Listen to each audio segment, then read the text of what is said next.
meko de wudi bia no wode pete so a eso doso de ama asase ne se yekuma bi kura no a wode pete so ene se eso bebre na ye se wate no ba ye bebre no eye befo na wasase no se edin se ya bo mu kura no a wode pe OCP fertilizer CB ne fa epete umfudie no so ebe so kama emanije abafie bebi atonto agrochemicals ne manyina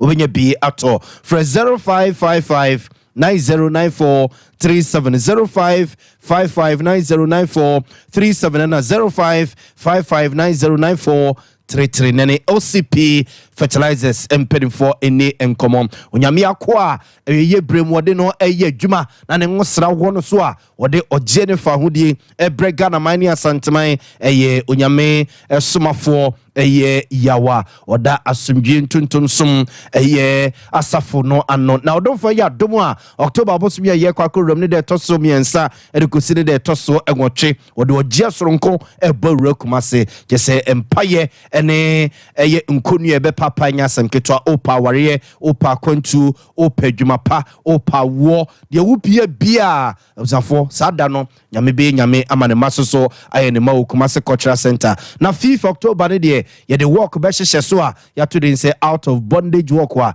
e be hye se free Abreport Junction ne de abora e kumase cultural center counseling nyina e be koso e ma awade akoa e de eye ogye soronko abrenema e wo asantememo uzafo wo mo na asoma sinima no pay bebia wo bia ne yetimi abane aba be som wo Sompa television so ni sa wo bono ni afomantem ne mu a Sompa 98.9 FM ekutemo sa wo bono isoso a Sompa 90.7 FM ekremu na asantemantam ne mpotam nyina Sompa 93.1 FM so ekremu anopay medin ede nana ya obo amali bia boga yenye brenda finsam no yenkomo ankasa emfa emamo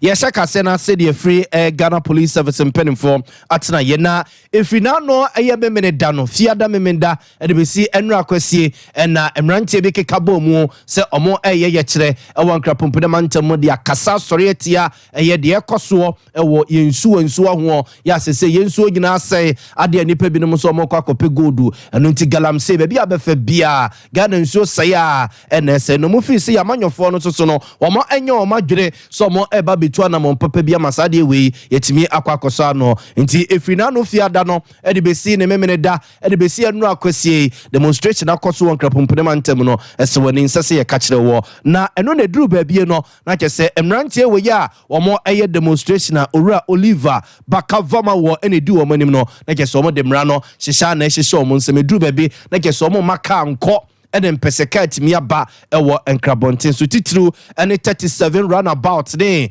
emiamia hodo a ebe sampotam hodom no na akese amanfo enya omo ho twabre kra na de ekoso pa enra ene ne memene da ene ne fiada so na busia yenkohwe eye enema piepio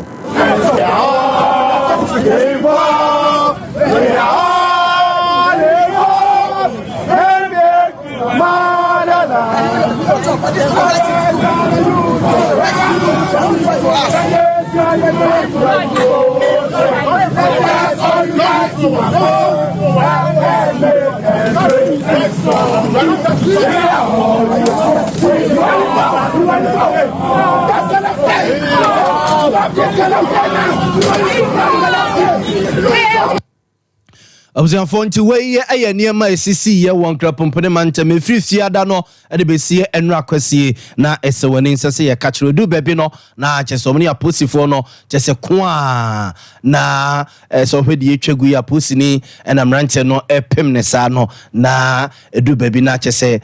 edine na ye ntete a ye tete ene sa aposifo achiri nipa be dubako 11 a omo efise bebi a omo kokoduru ye no ye niamo hosem tramra chese ebumra so a ene womo ede omo nyina kwa kogina eye emra no ma me ACP Grace Ansa Akrofia okasa edema posi adwuma no echeche nsem sei ede eche entete echesa brewa bi kura no a wadi 62 years ekanipa makoma kuduba akono a aposifo achire wo mu no na ACP Grace Ansa Akrofi echeche nsem sei de chire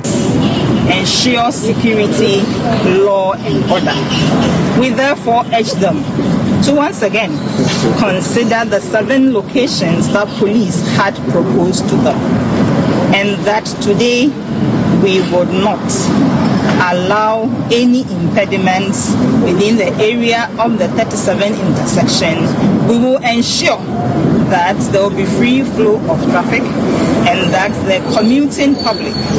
can commute freely and go about their business without any interference. This morning, we once again emphasize that the 7 locations are still available, and if the organizers will consider, police will be more than ready to provide the necessary security for them to undertake their exercise. How did you serve them? We are all here on the field and we have observed, all of you being witnesses to the fact that the demonstrators once again tried to impede traffic, attempted to park a vehicle to block the intersection. Some of them tried pushing away police barricades and even some of our officers. As a result, the police was compelled, in the interest of law and order, to effect the arrest of the perpetrators. Observe nti we ACP Grace Ansa Akrofi wono ene hwene amansan de nkomo ema Ghana Police Service adwuma no ena ocheche se nipa makoma akoduba akode wono mamantam wodum nyina se brunyankoko mo dagya ho ase ne mo kase omo ekeka niema asieni na omo de omo akwakogina emra no ne nyina eye sebeye na omo bete omo ho ase se omo no ewo eye omo fa hodie no omo soso omo ka demonstration omo nka ho bi soso ewo omo fa hodie a eni kwanse omo etitia so yemfamo enfrisa ensem no na yemfamo enkonsem fufrum Professor Kwaku Asare eye Ghana ni desia wabɔ ne sesen wa America bonten so na mobeka hyɛ so na no fiada ebeto dwasa abato komisa ne mpedimfo aye nhyehyɛ ya eja ballot paper no a yebekwa akotintima akwa ye mampeni ene yemra so bigyafo ewo omayi mu December bosom de toso nso abato a ye kwa akoto no wonoma aye nhyehyɛ sɛ ne kwasibro ne ka ne sɛ ballot no ba bia obi abeda ewo krata ne so obeda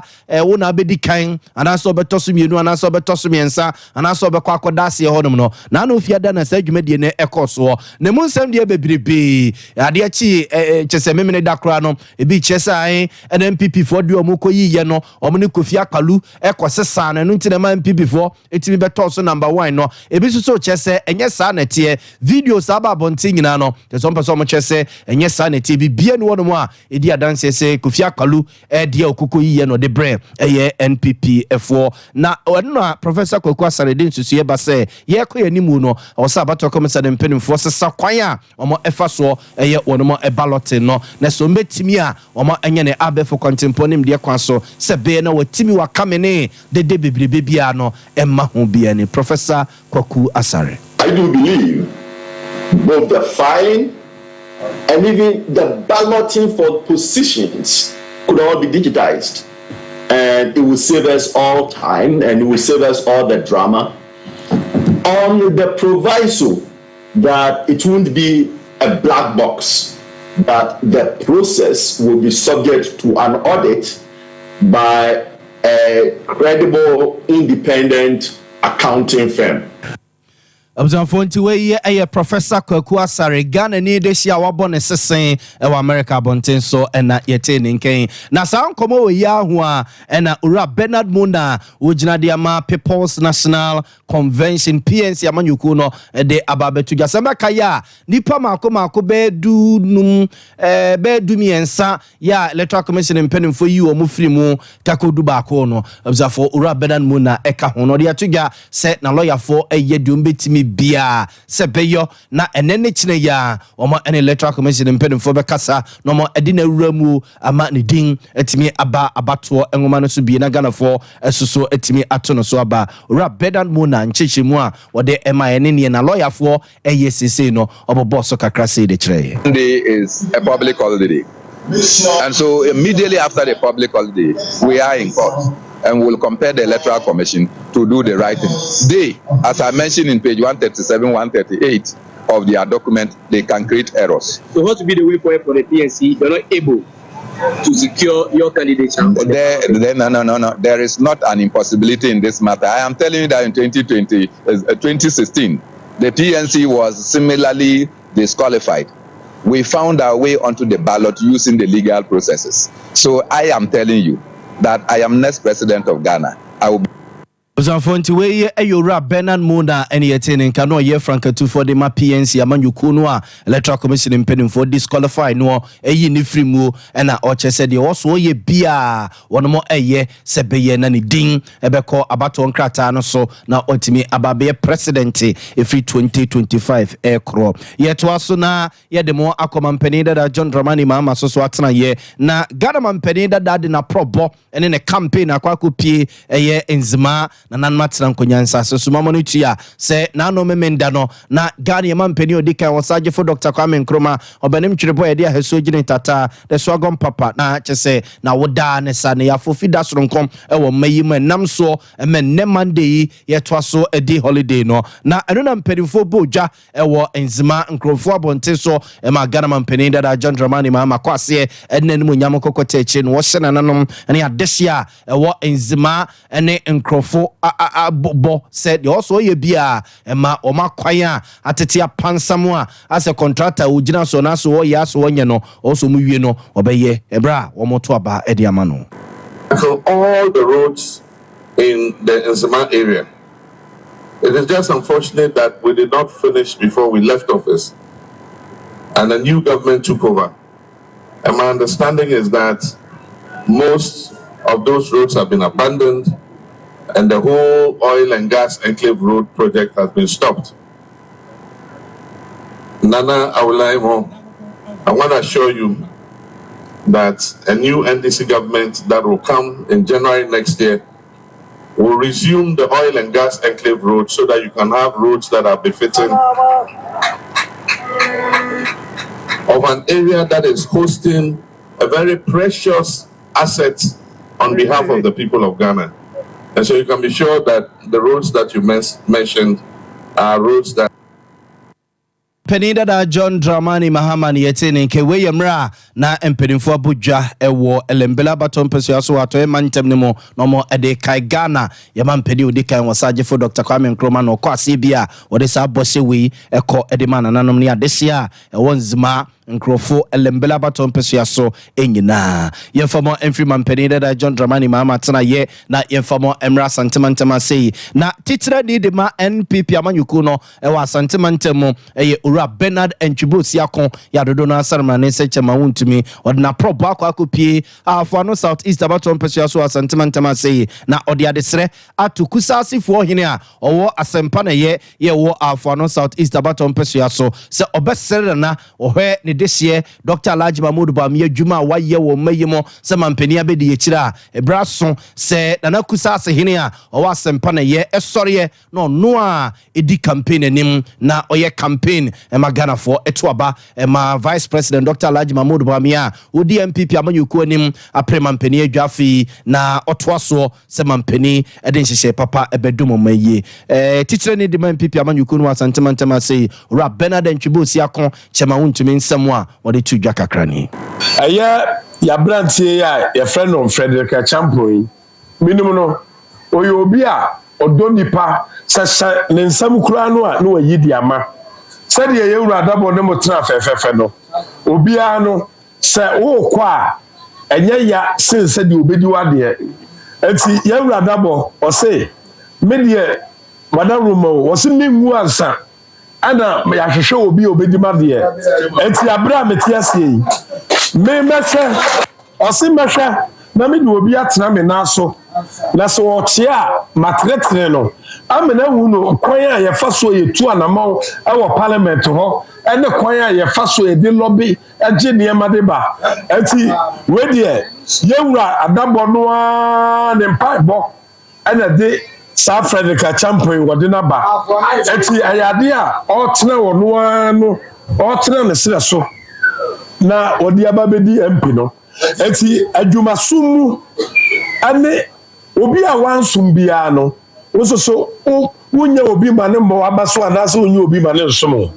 for Chama Wontumi yete ne na no see ya Honorable Francis Menua Daba where MP ma this year wa for no Southeast Abaton Pesua so a eneni nu akuma Frederick Ofie Champon na esum na odina de e won Pesua no so wabra won preview no so edini nu akuma no ho adanse esre na nanom a ewo eye afo no Southeast Abaton Pesua so titiru ene kusasifo a wo mo ewa sempa na ye so munyina se ne mata na chi fremre santin ye no Frederick Ofie Champon omo enta na chi ne ba no ne nu akuma no onim gini di so betima toa so aye adwuma no e de impuntu abre nanom ewo afo no Southeast Abaton Pesua so Womi na se dia sem ton so ne ye a mo hwe se de ba womi ate ono kwa ni campaign a wo ye no oduru na nanom wa himfi a wo da fom na wa chia wo mo wo mo de to so ba ma mo nyini because ba womi a wo ntimi nya sa de no embom se ono mo mba ntokwa ne sa no mani nyina ebejai efi se ni krom na obehwe se bibi e koso nso ebeyeye se de chairman kan ye no Fred eyamakoda ana me amede tena me nanzo masem pepepe na okan ye no me bese me wu ansa na yasi makonwa me bese me tiase ye na sese monya mpimienu wote wa na wote me nanso ba bia me mekọ bia na me ne ko ba bia obekọ bia na me ta na chi Fonti way Mrasbe Jenny or Mrasbe Jefima this year Wahafo non Southeast Abaton Pesua so Honorable Francis Menu Adabo and then in Kuma Frederick Ofie Champo say one dinner dear Afia Batu no Frederick Ofie Champo na Ejina de ama MPP Amanyukunu Wahafo non Southeast Abaton Pesua so like I say Ura Francis Menu Adabo and Kubiu and Osren and near this year I want Pesua no so say send you musi atanechi frame resantin you know or entani nu yakuma ne banechi sa no monto aba no bum bum bum bum bum emfama owura no ye to aso na NDC amanyoko kire se Ghana ma de hie binom a eja wo matu bata kwa kopia manfo nkro so Ghana bai na edu omko yeso omonkonko sua de sisi asa bai na yinani ama wonu mu a se ye no mo kasa o ma de sua o mu sua nyina o mani eye tutu aka wonu mu nsam Honorable Dr. Clement Apakia abusia wo ye mrasebe gani o wo mrasebe gefima de sia o busa South Abaton Pesua so and this answer me to ya watch se Ghana for mrantie ne mabawa je se ebebro empempem eno mugu amanfo nkru so esua de wo Ghana ban de mu a kaprekra no aban emfama wo mu a se ye de mo kase dodo na asoso no se nyame amfa komo ebe pam wonum amomo asaso aba wo mu nchi interaction with a good number of the students who have been affected, who have constituted themselves into an association, indicates that for the UK alone, we are looking at 927 students. The classification is 785 of them are pursuing master's degrees and 142 are pursuing PhDs, who are certainly under stress, many of them traumatized, a number of them confused, not knowing what to do given their current predicament. According to the students themselves, if you were to look at the issue of their tuition alone, if you were to do the figures based on the years of enrollment, the type of academic program, they estimate that they owe collectively 17,613,000 euros. Honorable Dr. Clement Apak and Yeten and Kano NDC Mrasbegani or Womrasbeg Fima this year, Obusa South Abaton Pesua so and na Ochichin Simo at the Hreno. Yanfakasian Konkubi, El Kumase, Accra, Quantempono, so now no memendare Hosembia, a sea wakano so no chesubia, or Faquano Subia, na a jana rewar, na a jani soon. Yes, a VIP bus bia, the registration number AGR 7632-24 GR7632-24. You say a load free tamale and ne eche and crabonten so e matche se waba etwemu kumase adrusuhum and you say a petrol tank bia wasesa petrol so a different cry eba eye kumase the number ye WE 9644-22. Yes, how much be no 9 per mu and the kunu VIP bus in moi ni petiti mu di abusia nya ni tiri mu no na Ghana National Fire Service impending for basa no tutu America eko honomo na ADO1 Alex Kenati echechinsemu de echedwo mukoko hu ye pa ewo bia accident ne see. Truly an accident happened and 7 people unfortunately lost their lives. As it stands now, 5 males and 2 females. Out of the 5 males, It includes the driver and the passenger of the fuel tanker, the driver of the VIP, and then and then 4 other passengers of the VIP bus. The injured passengers were sent to the Suhum government hospital for treatment. So the total number of people who were injured were 31 people. Out of the 31 people, we have 14 males and 17 females. And then we have the 7 people losing their lives. So apart from the people who lost their lives, the rest are currently receiving treatment at the Suhum government hospital. And we are hoping that we shouldn't record any further loss of life. So they were both traveling in opposite directions, and then the fuel tanker burst a tire. So it forced it to veer into the lane of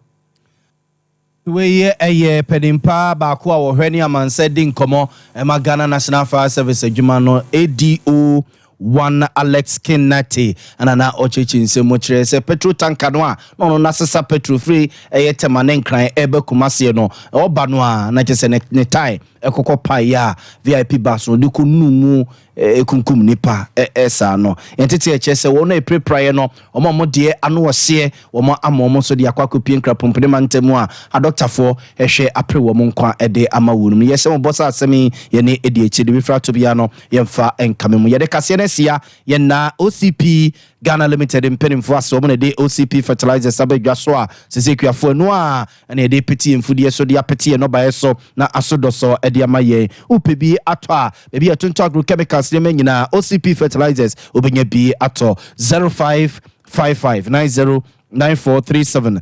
0555909437 and na radio sumafo eye yaw awda asumdwe ntontom som asafo ano eba kumase efri October bosom de etoso me nsa de kusine da etoso enwoche ode ogie soronkom na ebra santeman ene Ghana man nyina Kumase Cultural Center na dwumade ne nyina ebekoso nteduru hono a fodi chire hono na ekogye ufa hodi kogye unshira na efa ne papa